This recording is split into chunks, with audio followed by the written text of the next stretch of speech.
And just to conjure up a 300-page document that feels like a 21st century version of Animal Farm. Because last time I checked, the freedom of expression is the cornerstone of British democracy. In the bill, they use words like intimidation, harassment, serious unease, alarm, distress, or public nuisance. Well, I mean, in my mind, you can easily apply these same words to the governing body, the police, and the other spooks at B.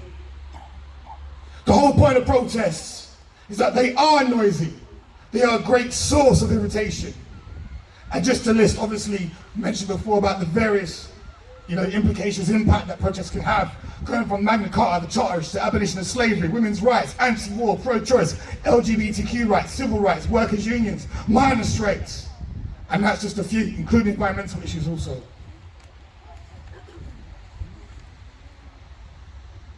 Because if we're not careful, we're a shy step away of living in a world where only rich white men and wealthy landowners can vote. And only voice their opinions and lobby this and get a contract for that and lobby this and take until there's nothing left. There is a sickness at the heart of British democracy, and it's called corruption. Corruption of the soul, corruption of morality, corruption of empathy, corruption of compassion. The question is, I think sometimes we have to ask ourselves, is Western democracy working anymore? The world is changing at such an alarming rate. We're literally apexing on the various technologies and the sciences in the world. Because it feels like sometimes, whenever we take 2 steps forward, we're taking 3 steps back. And let the bodies pile high, says the glorious leader. You just remember that as part of the knots on the noose that they're going to make to hang themselves when the time comes. Because the legitimacy of government has never been founded on silence of its people. Because if we're not careful, if the UK is not careful to avoid a descent into narrow nationalism and repression it needs, because right now we need to strengthen human rights, not diminish them. I stand to make progress on the issues such as violence against women, racism, poverty, climate. We must defend the right of peaceful protesters. Because, to quote Angela Davis, because nothing that is faced can be changed, but nothing can be changed until it is faced.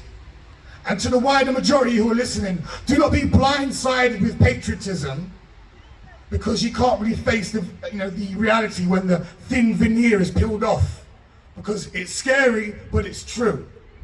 Sometimes the truth upsets you, worries you, but you need to be able to look at the wider picture.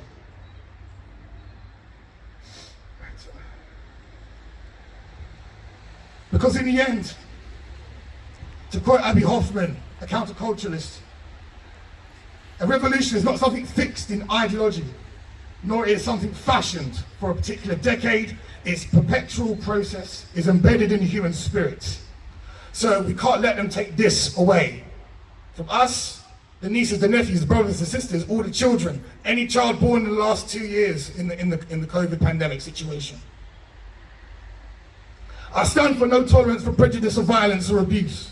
I stand for a dialogue concerning gender, race, ability and class and sexuality and orientation. And the difference assessing privilege and mapping out how we can navigate through this world together as one human family. I stand for self-reflection, an open mind for open spaces, and to respect for standing for what we believe in. Thank you very much. I've been Miah Jumbo. Have a great day. Thank you, Miah. Agreed with every word of that. Approved very much of the quotes from Abbie Hoffmann and Angela Davis. So thank you very much for that.